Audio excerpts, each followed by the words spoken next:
अस्सलाम वालेकुम। ये जो काफ़ी दिनों से वीडियो चल रही हैं हमारी ये ट्रांसजेंडर प्रोटेक्शन एक्ट के ऊपर, जिस पर इतने एतराज़ात आ रहे हैं, कुछ सबूत दें, आप तोहमतें लगा रहे हैं या जो भी लोगों को कन्फ्यूजन है वो भी क्लियर कर दें। इन्होंने तोहमत नहीं भी लगाई है, नहीं लगाना चाहते कि हमारे पास ना सिर्फ सबूत बल्कि ये पब्लिक रिकॉर्ड का पाकिस्तान का एक्ट है। ये मैं कोई क्लासिफाइड डॉक्यूमेंट्स में से नहीं निकालने की ज़रूरत होती। बहरहाल अभी डॉक्टर साहब हमारे साथ हैं, डॉक्टर इरफान हुआ कि तुम्हें फर्स्ट की वजह से मुझे पता चला है सारा, जो कि केस भी कर रहे हैं, केस को कोर्ट्स में हर वक्त रहते हैं। सारा का सारा मामला इस वक्त क्या चल रहा है वो बताएंगे।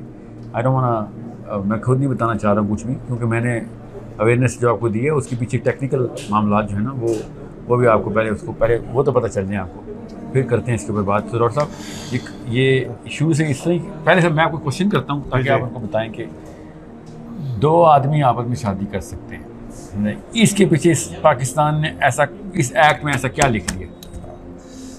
ये जी एक्ट है ट्रांसजेंडर्स राइट प्रोटेक्शन एक्ट 2018, और बेसिकली इसको कवर दिया गया है कि ये कानून बराए तहफ़्फ़ुज़ हकूक़ ख्वाजा सरा एक्ट है। ख्वाजा सराओं को के हकूक़ को तहफ़्फ़ुज़ देने के लिए एक्ट बनाया गया है, जबकि पाकिस्तान का आर्टिकल 25 और article 35 of constitution of Pakistan ये कहता है कि हर शहरी को उसके तमाम हुकूक हासिल हैं। इस एक्ट की ज़रूरत ही नहीं थी, और यही जो बयानिया है ये नज़रियाती कौंसिल का है कि इस आर्टिकल 25 और आर्टिकल 35 की मौजूदगी में इस एक्ट को लाने की ज़रूरत नहीं थी।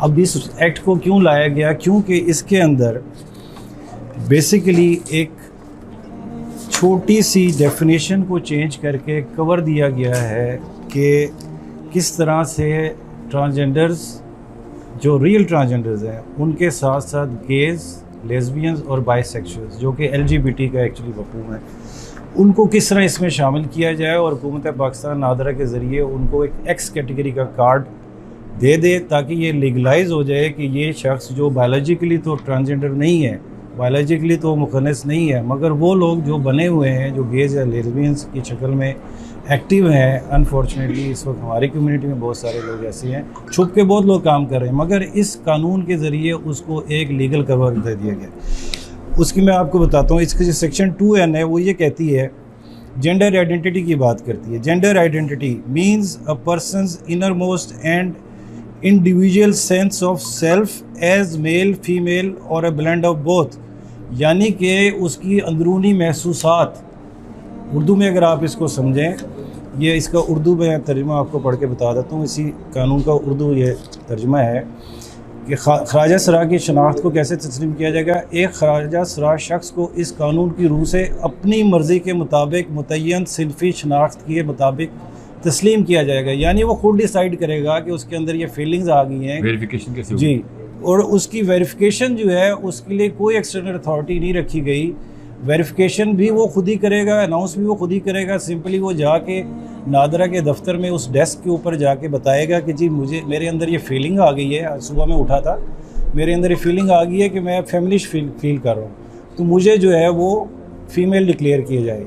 ये नादरा उसको एक्नॉलेज करेगा, नादरा उसको एक्सेप्ट करेगा, उसकी सिंपल दरखास्त का तरीका बात बताता हूँ ना। नादरा में ना कुछ लोगों ने मुझे कहा कि नहीं हम तो चेक करते हैं ना। ऐसे नादरा कब से आपकी मेडिकल एग्जामिनेशन चेक करना शुरू हो गया? मेरा तो नहीं कभी चेक हुआ कि मैं मेल हूँ। आपका किसी ने चेक किया हो? या फिर ख्वाजा सराओं को उन्होंने मेडिकल बोर्ड में रिकमेंड किया हो? इस लॉ में ये जो क्लॉज है ना, ये मैं आपको सुनूँ। There is a clause in this law which black and white says in black and white कि gender identity is a private matter which should not be a matter of scrutiny from any arbitration of a third party। आप किसी को ये इजारादारी नहीं है कि वो चाहे डॉक्टर है, चाहे वो साइकोलॉजिस्ट है, चाहे वो बायोलॉजिस्ट है, कि मेरा रिश्तेदार है वो किसी का, कि वो बता सके कि नहीं I can actually verify this. Nobody can verify this now. Sahil भाई, उससे पहले ये होता था कि मैं बता रहा हूँ आपकी ख्वाजा सराओं के शनाख्ती कार्ड पहले भी बनते थे, और एक तरीक़ाकार नादरा ने अडॉप्ट किया हुआ था जिसको उन्होंने बाईपास कर दिया है कि उस जो भी ख्वाजा सरा का शनाख्ती कार्ड बनवाने आता था तो उसके साथ उस इलाके का गुरु आता था, और गुरु वो जो रजिस्टर्ड गुरु होता है उसकी गवाही पे उसको रजिस्टर किया जाता था कि ये ख्वाजा सरा है। क्यों? देखिए हमारे यहाँ ये चीज़ तो है कि बायोलॉजिकली तो ये जिन्स मौजूद है, अल्लाह पाक की ये एक तख्लीक है, उससे इनकार नहीं है, और हमारे लिए बड़ी काबिल एहतराम है वो।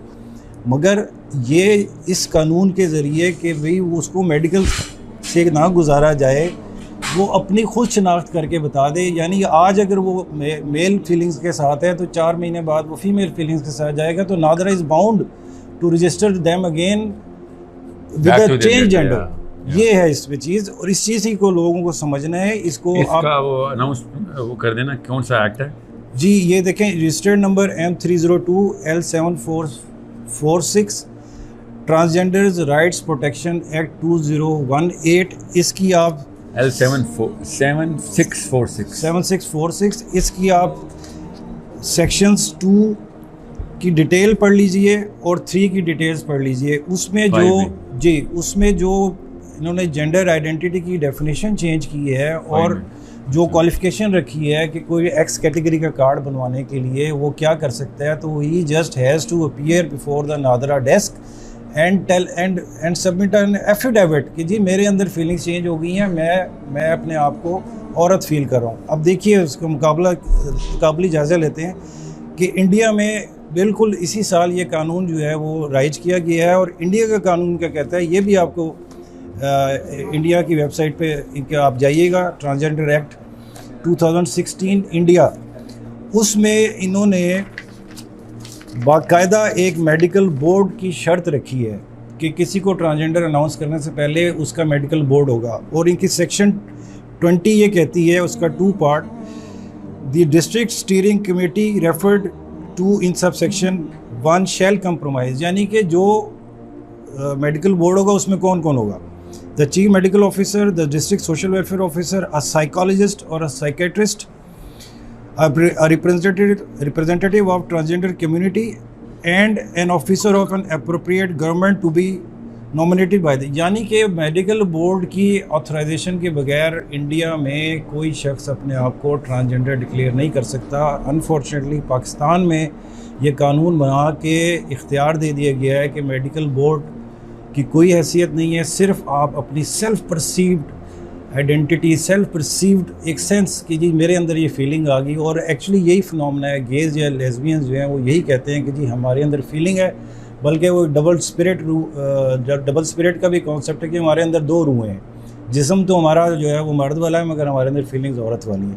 अब इसका ये हुआ जब हमारे इल्म में ये बात आई तो हमने यकीन मानिए कि मैं तो बाय प्रोफेशन डॉक्टर हूँ, मेरे कुछ दोस्त हजरात वकला भी हैं जो इस केस में हमारे साथ शामिल है। हमारी डिस्कशंस होती थी पर्टिकुलरली औरत मार्च के हवाले से, कि औरत मार्च के स्लोगन जो था हम नोट कर रहे थे 2019 वाले और उसके बाद के कि मेरा जिस्म मेरा मर्जी। मुझे लगता है कि आपने हमारा बैनर देखा होगा, मेरा जिस्म मेरी मर्जी। इसका मतलब है कि हम लोग होमोसेक्सुअल्स के लिए भी चल रहे हैं, और मैं बिल्कुल होमोसेक्सुअल राइट्स को सपोर्ट करती हूँ।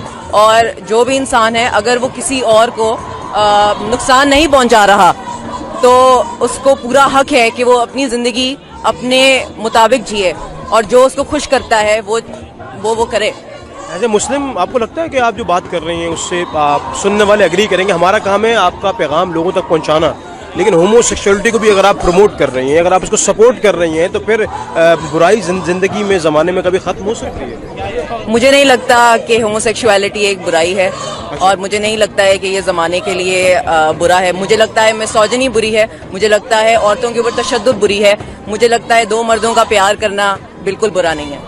आपको लगता है बुरा नहीं है? मुझे लगता है ये बिल्कुल ठीक है। आपको लगता है ये जायज़ है? ये बिल्कुल जायज़ है। हम चाहते हैं कि हम अपनी मर्जी कर सकें, और जो हमारे दिल में आता है हम कर सकें। इसको हमने समझने की कोशिश की तो वहाँ पे हमें ये पता लगा कि औरत फॉर मार्च के जो स्पॉन्सर्स थे वो इस कानून को बहुत ज़्यादा अपलॉड करते हैं, बहुत ज़्यादा इसकी वो चर्चा करते हैं। तो जब वहाँ से जाके देखा तो पता लगा कि ये असल वजह है। एक्चुअली मेरा जिस्म मेरी मर्ज़ी ये है कि मेरी मर्ज़ी है कि मैं मर्द के साथ प्यार करूँ या औरत के साथ। ये उनके आपने इस दफ़ा के औरत मार्च में देखा होगा कि ओपनली उन्होंने कहा है, मेरे पास वीडियोस मौजूद हैं, आपके साथ शेयर भी कर दी जाएंगी, कि वो ओपनली कह रहे हैं कि अब हमें हुकूमत पाकिस्तान ने कानूनी तहफ़्फ़ुज़ दे दिया है कि हम जिस तरह चाहेंगे अपने जिस्म को इस्तेमाल करेंगे।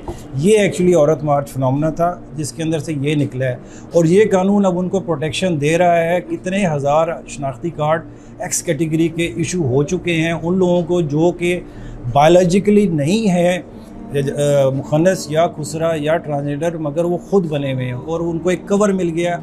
ये एक्चुअली अब इसके ऊपर हम कोर्ट गए हैं, petition number 5I and 6I of 2020, मुझ समेत एक और दोस्त हैं हमारे, एडवोकेट हैं हमाद हुसैन। हमने इसको चैलेंज किया शरीयत कोर्ट में। शरीयत कोर्ट के अंदर ये मामला बाकायदा रेगुलर हियरिंग के लिए लगा हुआ है। कोरोना की वजह से और तातीलात की वजह से ये मामला जो है कुछ अर्सा नहीं सुना गया।